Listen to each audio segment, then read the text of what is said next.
Situation Room, Kenya's biggest conversation. This is the Situation Room, the only way to start your day. So it's in verse 8th of the 7th, and it's 7:08. Let's see how we can keep doing this every day.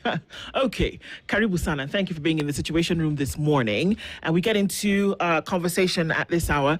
Our audience on KTN is here. We're still live on our streams, YouTube, Facebook, and on X, and we continue around terrestrial radio, around the region, around the country, and for those who tune in different parts of the world today, thank you for being in the Situation Room this morning. I'm going to be looking at Game Plan 2027, and it's essentially then what it does portend at this time. When we look into the intrigues, the different things that we've been seeing of meetings and of coalitions and endorsements, and what essentially they could mean. Are there cracks in the opposition? What is actually the opposition? Okay, we're going to get into all of that with Kanu spokesperson Tony Gachoka, and he's here with us this morning. Tony, good morning. Good morning, my dear. How are you today? Very well. How are you doing? Mzuri sana. Kwanza nikikuja hapa, kitu ya kwanza ni kusema watu wa Kanu tigiza kidole. You know one thing, Kanu is now the symbol of the one-term movement. Everybody says one term. Na katika Kanu is it tingiza kidole. That's where you started. All right. As you said that, Dennis is in Monrovia or in Liberia this week. Yes, and as we talk about Monrovia, it's named after a U.S. President, James Monroe. But if you look at the country, Liberia is interesting because it is the oldest republic in the continent, 1847, and released slaves of African Americans come back and say we wanted to form a country that we belong to. If you look at even the flag, resembles the American flag. Also another first female elected president, Sirleaf Johnson, comes from Liberia. But the problem we get this morning, the one who climbs a good tree deserves a push. How would you interpret it? Martin Luther King said that only when it's dark enough can you see the stars. And the thinking is the same, that sometimes you need to look on the opposite to see the other side. And when at night all looks dim and it's gloomy, but you look up and the floor of heaven is full of the moon and the stars, you see brightness. So I see the opposite of this. I see brightness, I see opportunity, I see, actually look beyond what is in front of you, is what I would say. Well said, well interpreted. Yeah, looking beyond what is obvious. Yes. Indeed. So, and that is why Kanu is important, because we see what is not obvious. I just want to be clear about this, and as we move on to the day. Kanu is a member of Azimo la Umoja. He's a founding member. And in Azimo la Umoja, we have Kalonzo Musyoka of Wiper, who is the party leader. And then Uhuru Kenyatta is the chairman of Azimo la Umoja, and Kanu is a founding member. And the Secretary General of Azimo la Umoja is Karuri Omondi, who comes from Linda Mwananchi. So why I'm saying this is that as alliances are built, as we will discuss later, you will see what role Kanu will be playing within the larger Azimio alliance and so forth. Okay, well, we'll look into that for sure, because it'll come into play, especially now when we're talking about opposition politics and whatever the case may be. But apart from the Kanu spokesperson, you are an active citizen and you've been involved in making sure that whatever goes to the courts remains public knowledge and understanding. And so how has that been over the last couple of days with the petition that you took to court? What happened was the government declared that they will sell 20% of their shares in Safaricom PLC. And in January, as a petitioner, I went to court to question how the government decided to do this, the propriety, the price, and the how. And when we were in the court on the 23rd of March, Lawrence Mugambi gave us an order of status quo stopping the sale of Safaricom until this case was being heard. But Parliament went ahead outside the provisions of the status quo order, discussed and approved the sale of Safaricom. We then were unhappy with this and went again back to the High Court, and the Honorable Chief Justice constituted a bench of 3, who then had us and gave conservatory orders, stopping everything. And in fact, the effect of their conservatory orders was to take effect from the 23rd of March, meaning they reversed the approval of Parliament, which had been given on the 31st of March. And therefore, the status quo was excellent. But the government then sought to appeal the orders of conservatory orders at the Court of Appeal. And when they went there, they went irregularly because, first of all, we were to be heard on the 29th of this month past, and we were to be given a proper order as to the status of the substantial hearing. But the Court of Appeal lifted the conservatory orders, giving the government a window to be able to sell Safaricom before the determination of the matter in chief at the High Court. So our concern was, how can the Court of Appeal intervene in a matter before the High Court, a bench of 3 judges who have heard and are about to give a ruling on the 17th of August as to the future of Safaricom-Vodacom deal, yet the Court of Appeal lifts just the conservatory orders in a period very suspiciously to be able to allow the government to go ahead and sell. So as a consequence, the government sold it in the middle of night, and Kenya lost an important strategic asset, which was earning the government between 16 to 17 billion annually in terms of revenue for partly 240 billion. So in our contention... But just part of it. Yes. It's the government stake. We're not talking about all the shares. It is a part of the government stake. Yes, but the controlling share of the government stake. You see, one of the reasons we raise concerns about these international deals which are made by government is because of corruption. If you look at Goldenberg, it was a deal that dealt with the external forces. If you look at Agro-Leasing, it was a deal that was actually externalized so corruption could take place. If you look at JKIA with Andani, the same issue is government comes up with these mechanisms to evade the Auditor General, Controller and Auditor General, so that the money which is being paid is paid to foreign parties, and then those foreigners pay commissions on the side. And a lot of the corruption is actually externalized and hidden outside the reach of the eyes of the Controller of Budget, the Auditor General, and Parliament. So I am just saying that Safaricom was undersold. It should have been at between 59 to 80 shillings a share, according to our expert valuation. And also, it should have been held in the custody of Kenyan people. For example, you secure certain board seats. Who is going to be the chief executive officer? Who is going to sit on the board in order to safeguard the country's strategic interests? It's like the way the Europeans have got Airbus to contrast with Boeing. You have strategic interests that the European Union needed in terms of aircraft. So Kenya had a strategic asset in Safaricom, which we're now giving up to the hands of Vodacom and so forth.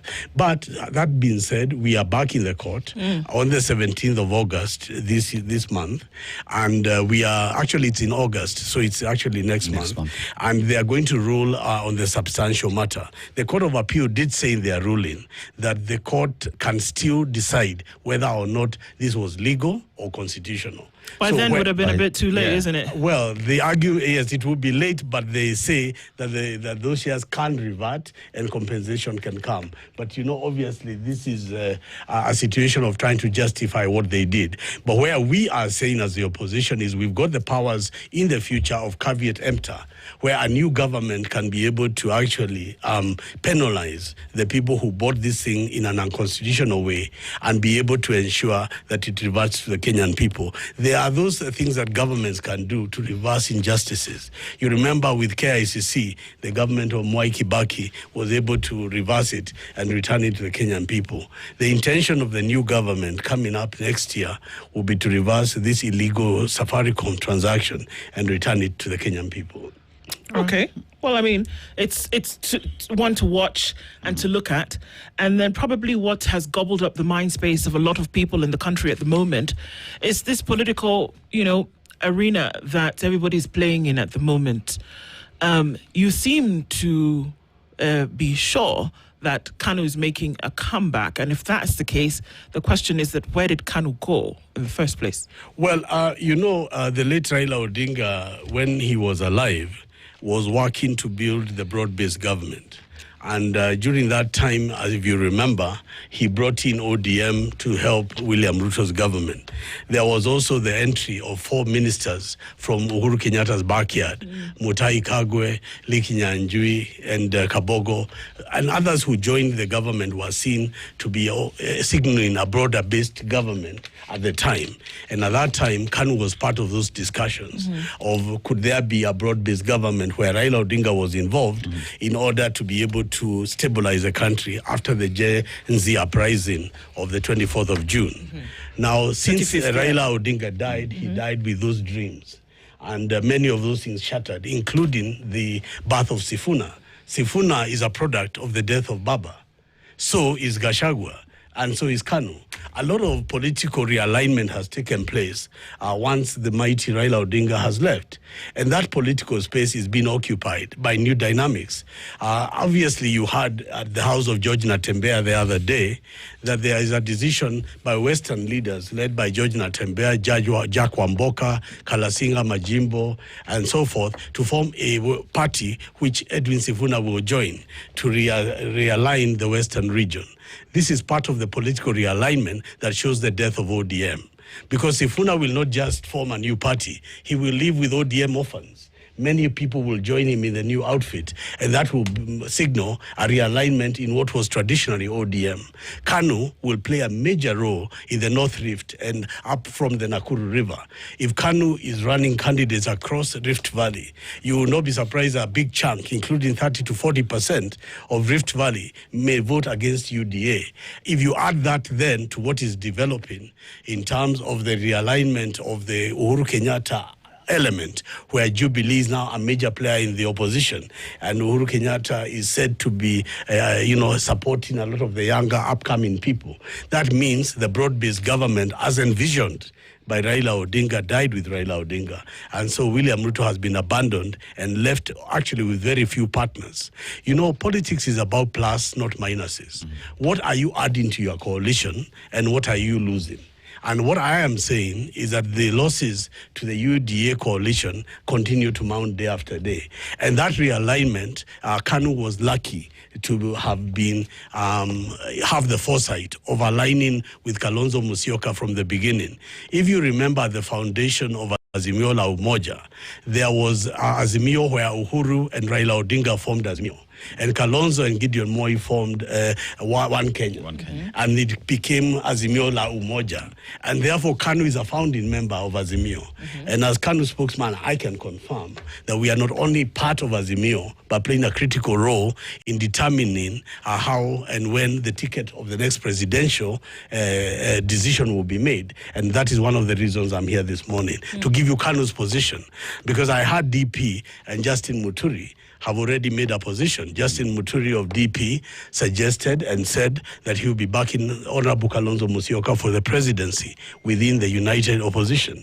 I can also confirm that Kanu, meaning myself, Chairman Gideon Moi, and all of us, our Secretary General and the whole team, are supporting Kalonzo Musyoka to also be the flag bearer within the Azimio coalition. So if you look at now two heavyweights of Kanu and DP already making this public, it begins to give you a signal as to where the direction is going. Although publicly the coalition say we have not agreed on a single candidate. Dariri ya mvua ni mawingu.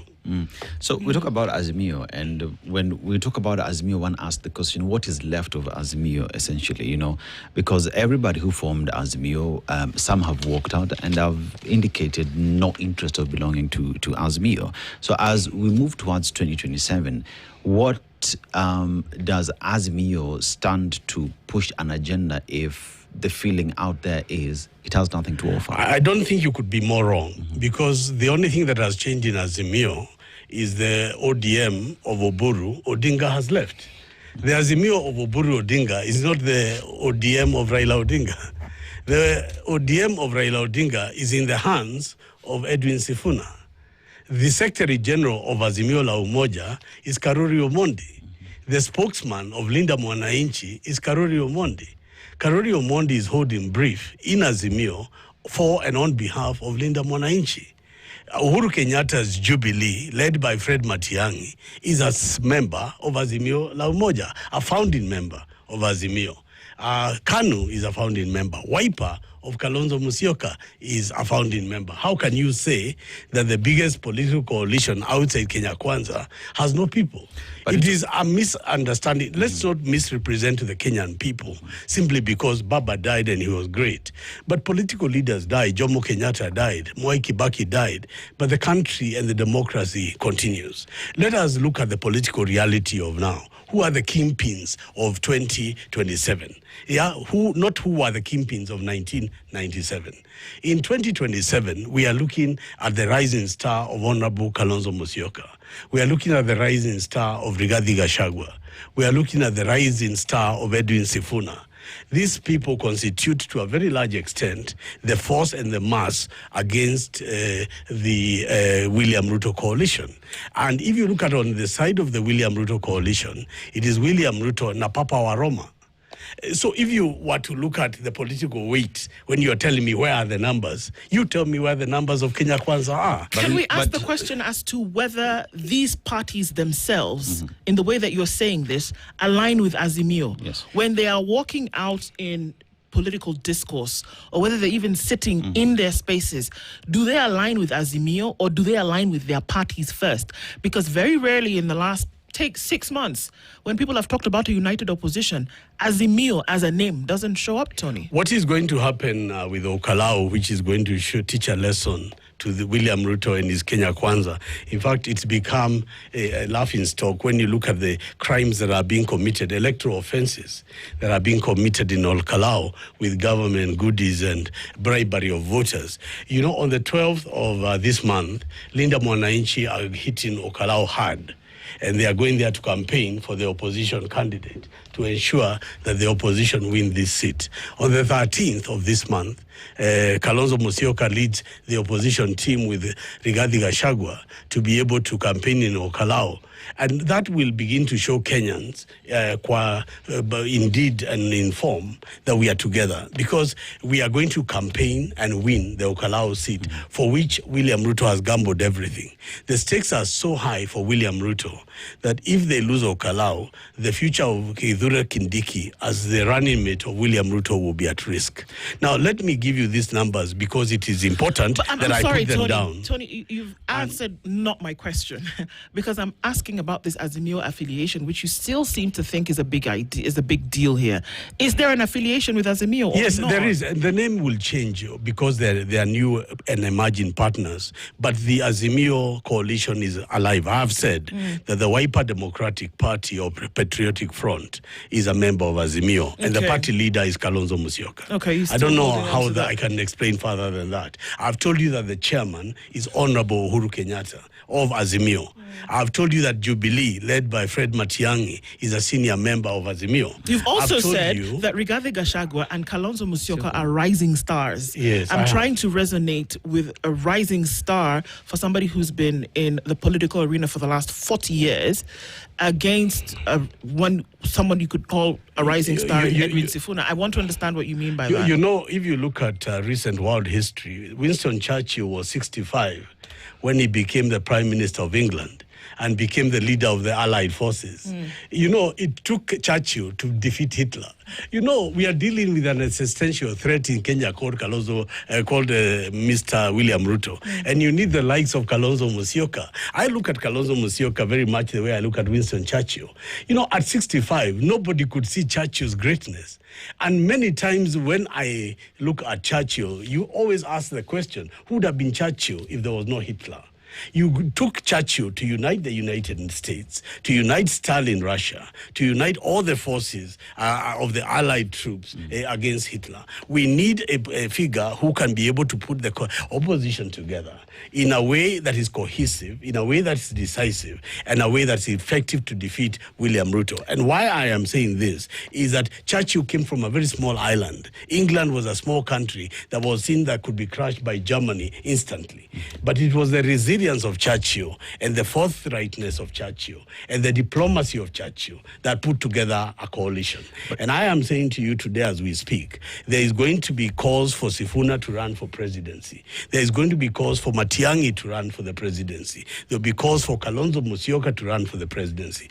Where the opposition will become great is when they are able to resolve that coalition building, come up with a ticket, and Kanu supports a ticket of Kalonzo Musyoka and Edwin Sifuna as a running mate. Now, for example, when we say so as Kanu, we'll be going into a meeting where others will say differently, and we'll be asked to scientifically or otherwise back up what we are saying. And all I am beginning to say in terms of our formation in the coalition, we have the numbers to defeat the ODM, the Kenya Kwanza ODM broad-based government. Now look at the numbers, and I want these numbers to be on record. In the 1997 census that was put in, the Kikuyu population was running at around 26% of the vote. It was followed by the Luhya population at 18% of the vote, which was followed by the Kalenjin at 12% of the vote, and the Luo nation at 8%, and the Kamba at 5%.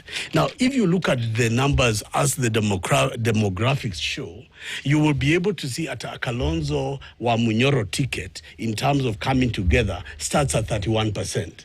If Sifuna and company support such a coalition, you are able to get more than 50+1, which is a requirement of the constitution to be able to become the president of Kenya, as well as get half the counties, 25% in half the counties. But the reason I raise this is because William Ruto will have lost the Kikuyu coalition. He will have inherited ODM, a smaller version of ODM, where he'll be gaining around 8%. If you look at the latest TIFA poll that was published 2 months ago, William Ruto was around 24% in that opinion poll, which is about right. If you add his Kalenjin numbers of 12% plus 8%, he's around the 20 to 24 mark. Where William Ruto will struggle is to grow from 24% to 50+1. And what I am saying to you is that the opposition on the other side, with the Sifuna coalition or Linda Mwananchi coalition, plus the united opposition, they go way beyond 50+1.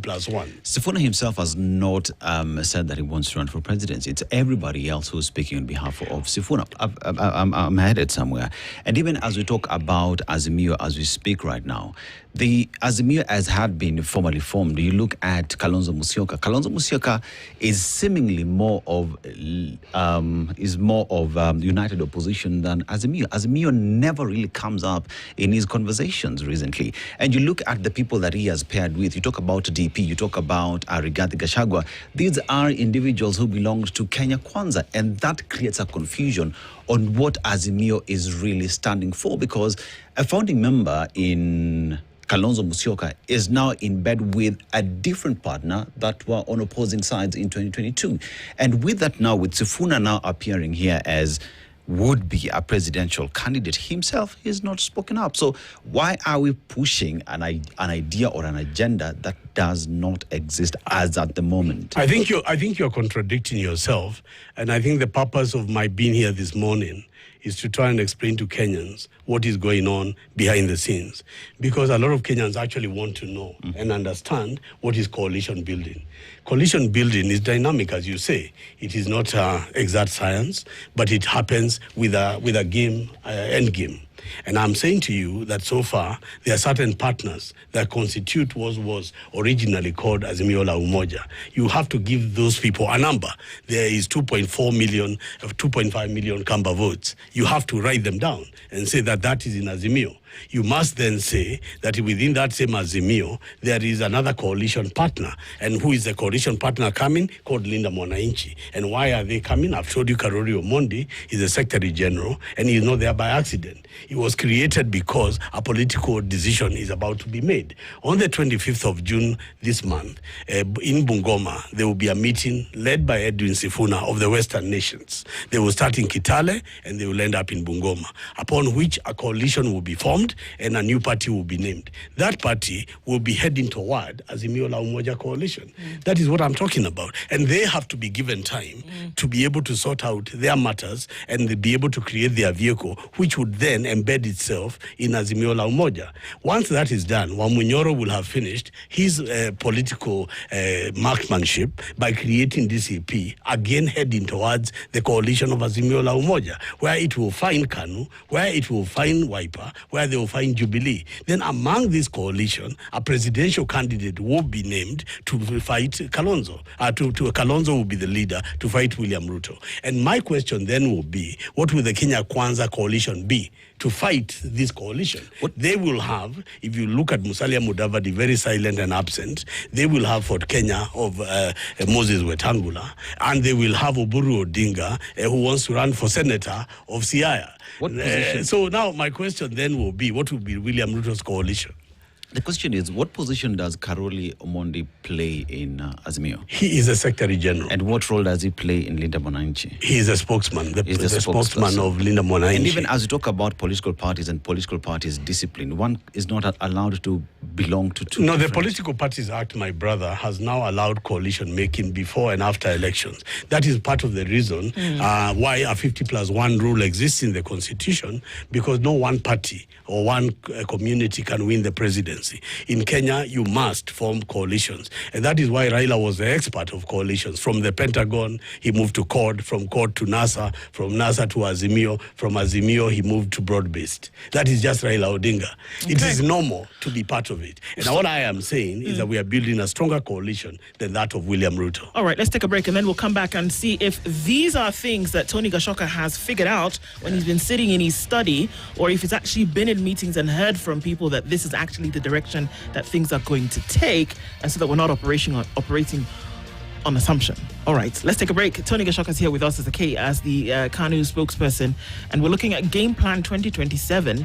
And Tony thinks that things being put together is going to form one big, formidable group that will essentially put President William Ruto to bed. We'll come back and continue with this in a bit. Stay with us. This is the Situation Room, the only way to start your day. About Kanu and what is going to happen with Kanu and William Ruto.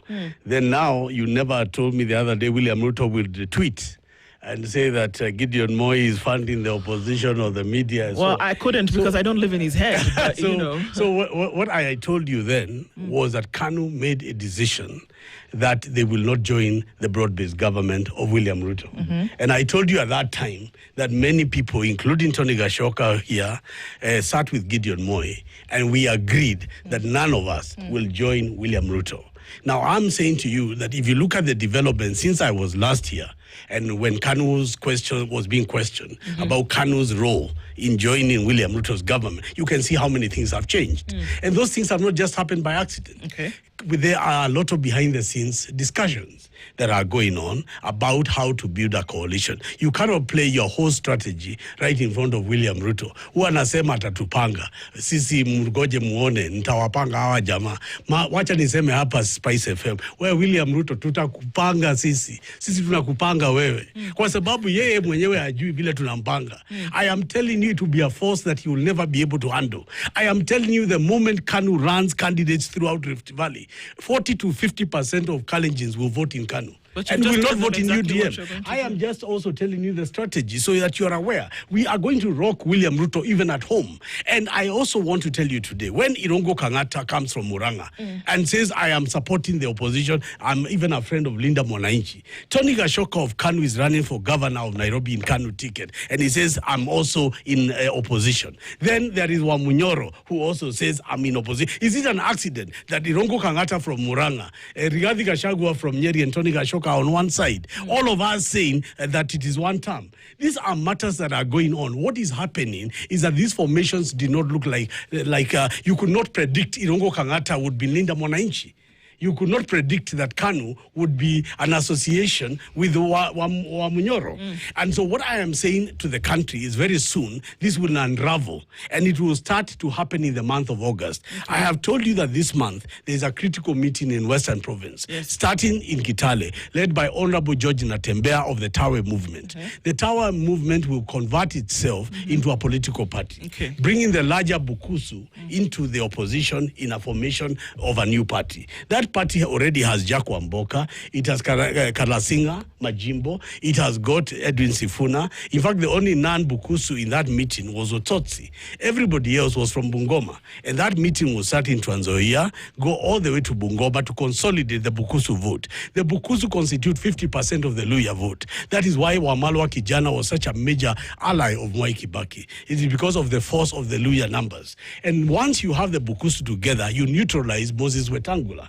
Now that coalition is going to come together with all the other pieces it can assemble from ODM into Azimo la Umoja. On top of that, Ukambani then leaves ODM, which traditionally voted with Raila. It's now in the opposition. Uhuru's led Jubilee has the Kisi led by Fred Matiang'i. Again, that is in Azimio la Umoja. So you have Rift Valley representation by Kanu. You have Mount Kenya by Wamunyoro and Ilongo Hangata and Tony Gachoka. You have got the coming together of the Kisi and the Kamba. All these coalitions are coming against William Ruto. And I am saying to you that the formation of this is leading to the culmination of a single presidential candidate. Okay. Now, on the side of the united opposition, J.B. Muturi, who is a principal, has gone public to announce that he and DP will be supporting Kalonzo Musyoka to be the flag bearer.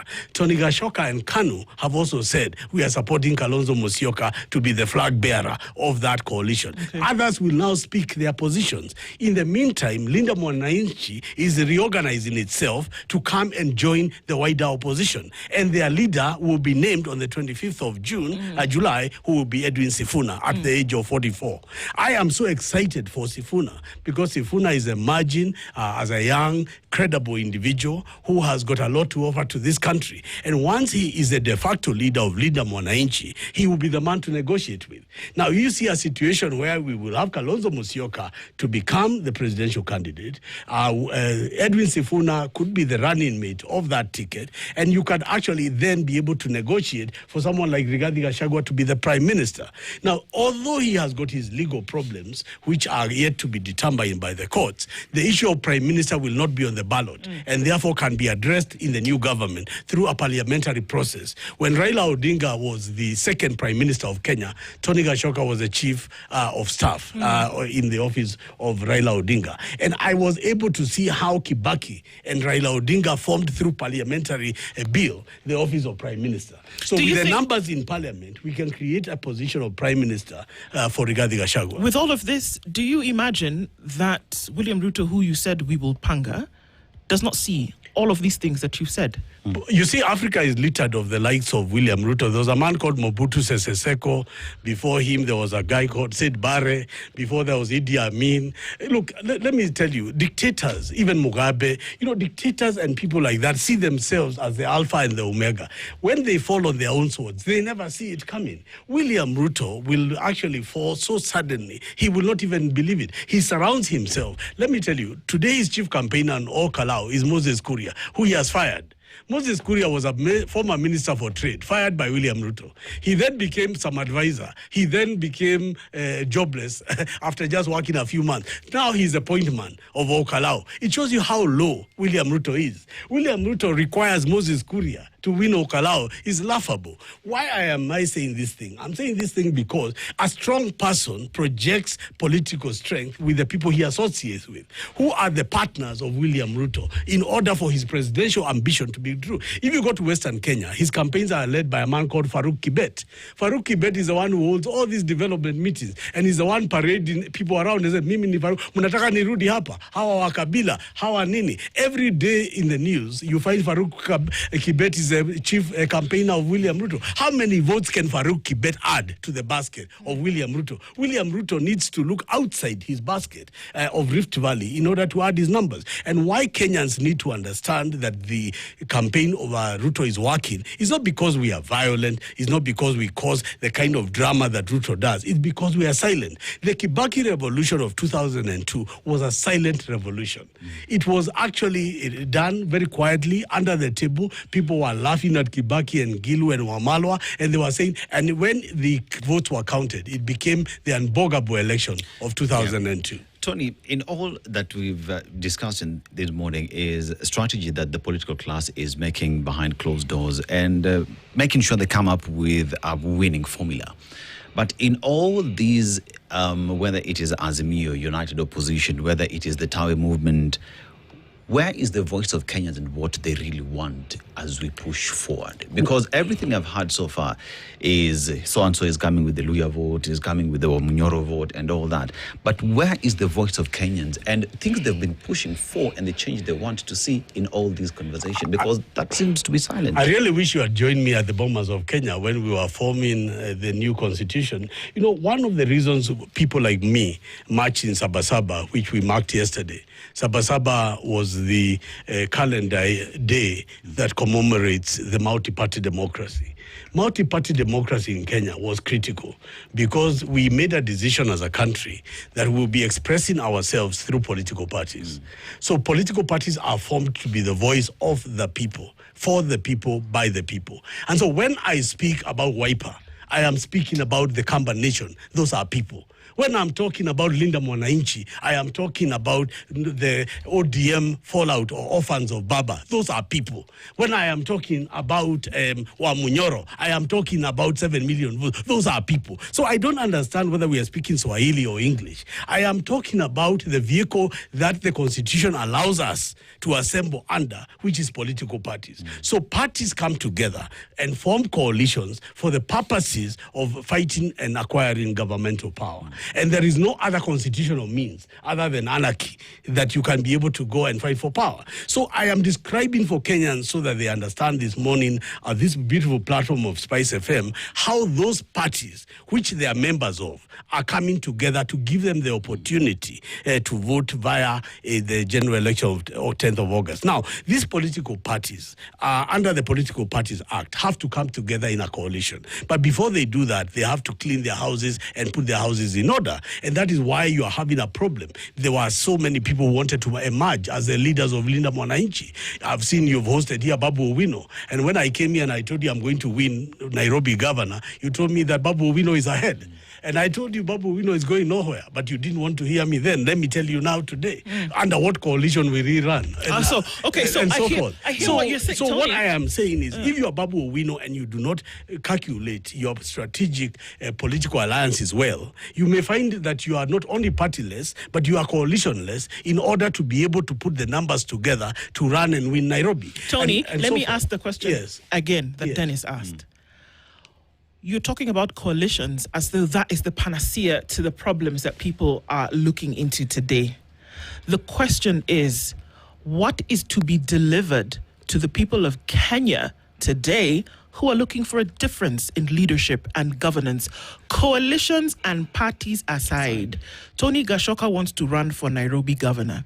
What are the problems that you see in Nairobi, or what are the issues that the 5 million people of Nairobi would want Tony Gachoka to sort? You know, Dua, you've got to sort out your invitation properly. When you asked me to come to Spice FM, you told me that there are cracks in the opposition and you want me to expound about those cracks. You didn't tell me to come and discuss Nairobi. I'm quite happy to discuss Nairobi and put my manifesto. I am talking and please hear what I have to say. Tony, I am saying that people matter in politics. Tony, if there was no Churchill and there was no Roosevelt, they could not have defeated Hitler. And the reason the personal relationship between Hitler between Churchill and Roosevelt was important was because they needed to come together, an unholy alliance, an unlikely alliance against Hitler.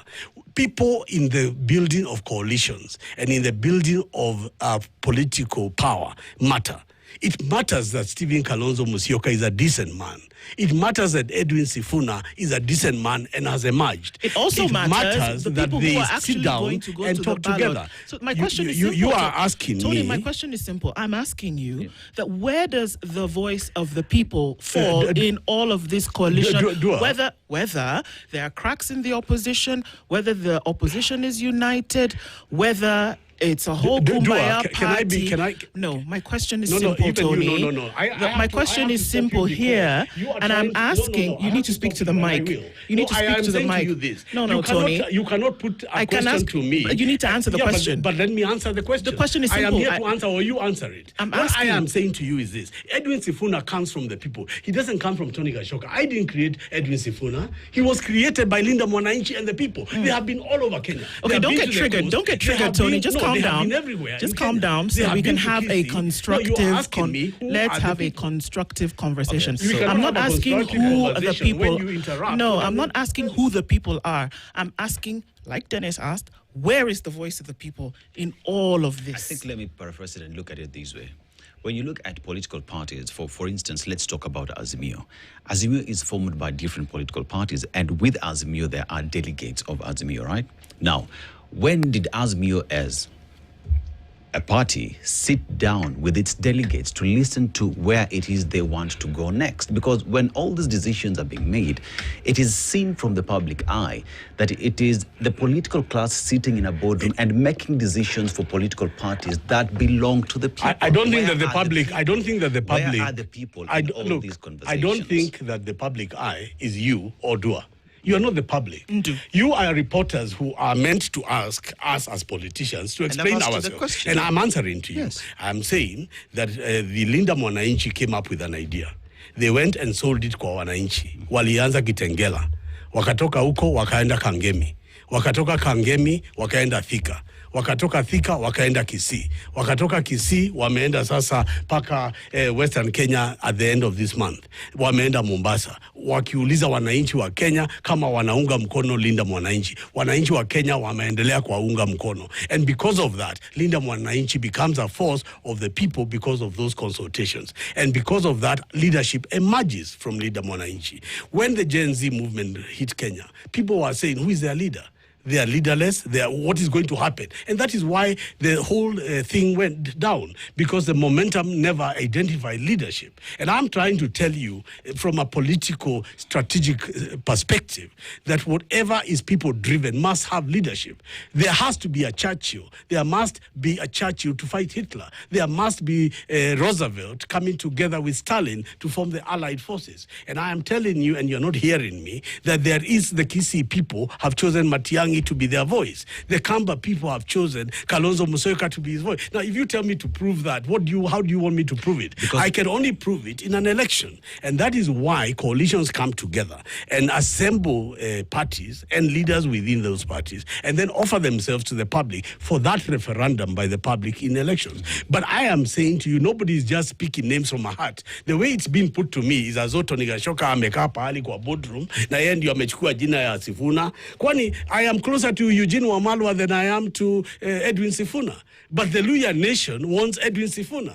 So it is not Tony Gachoka who is choosing Sifuna. It is the people of Ingo and the people of Western Province. It is not Charity Ngilu is my political ally long before I worked with Kalonzo Musyoka. But the people of Ukambani want to work with Kalonzo Musyoka.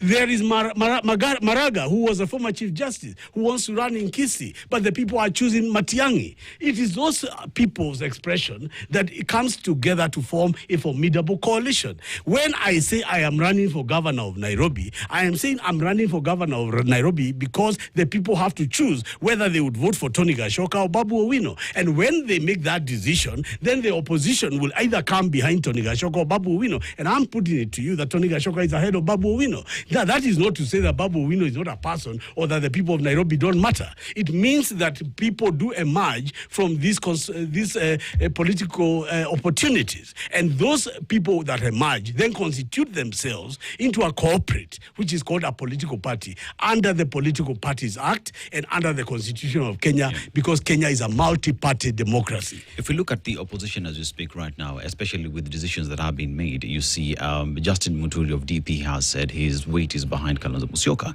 On the other hand, Martha Karua has said that a decision has not been made, and anyone who's coming out to make a decision is doing that on their behalf. And with that, conversations out here, even political pundits are saying there is seemingly disagreement within the opposition, and perhaps they're not speaking in one voice.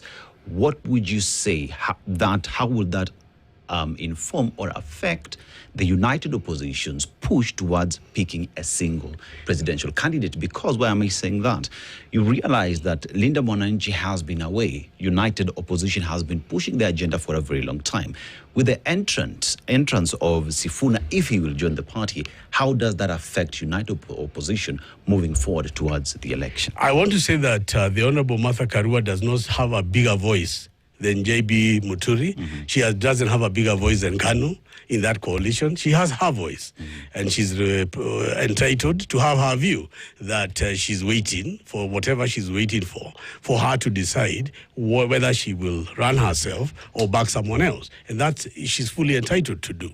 But what I have said is that Kanu, from a position of knowledge, has endorsed Kalonzo Musyoka within the united opposition. I also can tell you here that we have consulted very closely with JB Muturi and the DP party. And we also know that they are supporting Kalonzo Musyoka as the opposition. Informally, we also know what Linda Mwananchi is doing. I've told you there are strategies to help each other.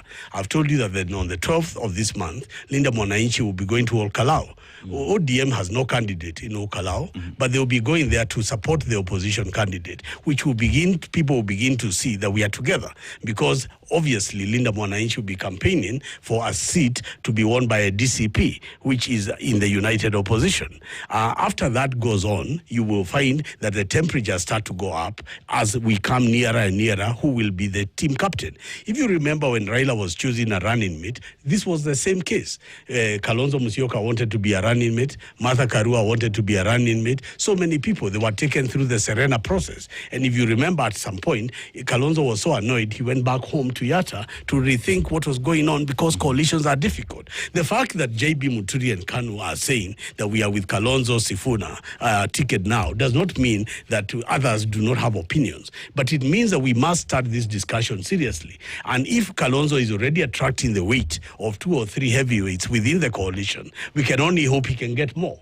So by the time we are hitting towards August, there is a consensus, and a consensus is built towards a candidate. In the alternative, another candidate would emerge, and you could tell me who that candidate will be. But my duty this morning is to tell the country that there is no divisions or cracks within the opposition, and to tell them that what we are doing, those who are naming presidential candidates earlier, is to try and avoid this procrastination so that it doesn't become open-ended and that there is no end to this discussion. And what we are trying to do is provoke this discussion, the discussion we are having today. And it is on behalf of the people, not on behalf of ourselves. Because obviously, if we say this and the people reject it, we would lose a general election. Tony, as a member of Azimo, Kanu is supporting Kalonzo Musyoka.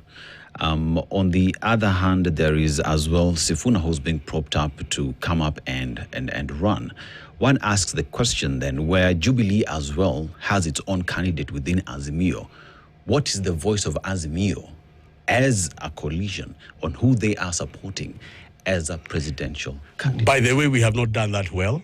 And thank you for inviting me here, because these are the opportunities we need to start talking about that coalition. You know, we have been, I think, very much building our own parties. Very few voices have been talking about the wider coalition. I would imagine because everybody in that coalition wants to be number one. And before you're number one, you don't want to talk up the coalition, because probably you want to time it when you are very high. I remember when Matiang'i first came from the US, he was a shining star. If I had asked you or Kenyans at that time, everybody said Matiang'i the 6th, because it was looking in his favor. So I agree with you, there is need for more talk about Azimo and what is going on with Azimo. And I think there should be a timeline, and that's what JB Muturi was saying, that by August, we ought to have finished these matters. We need to force this discussion, uncomfortable or comfortable as it may, so that there be an issue. I want to congratulate the people of Western Province, because led by Tawe and Natembea's words, as quoted in KTN as I saw, was that he was telling Sifuna the time of fear has gone. It is a time for us to form a party, to come together and declare our stand. He was saying exactly what I'm saying here, that Sifuna cannot continue swimming in the glory of everything. He has to make a decision where he's going to go and where he's going to plant his spear. And if his spear will be planted in Bungoma, then there will be a fallout and there will be a gain. There will be those who join him and there will be those who don't. Already I saw today Amos Wako, the former Attorney General, saying he's supporting Sifuna. I've seen Boni Halwale from Kakamega saying he's supporting Sifuna. So when Sifuna makes his political stand, there may be those who are in Linda Mwananchi who are not happy, like Hamisi the other day, Caleb was saying. So I am only saying that these formations are already embedded, but they are now developing. Okay. Yeah. It's all to watch and see. Tony Gachoka is the Kanu spokesperson, has been with us this morning. Thank you for sharing your insights. Asante with us. sana. It's good to be here, and I'll be coming back to discuss Nairobi, because you said I need to come and talk about why I want to be governor. Yeah. And I'll come with that subject matter, not the one I came today. We'll see then. Good morning, 8 Thank a.m. you. Thank you. The latest news. This is the Situation Room, the only way to start your day.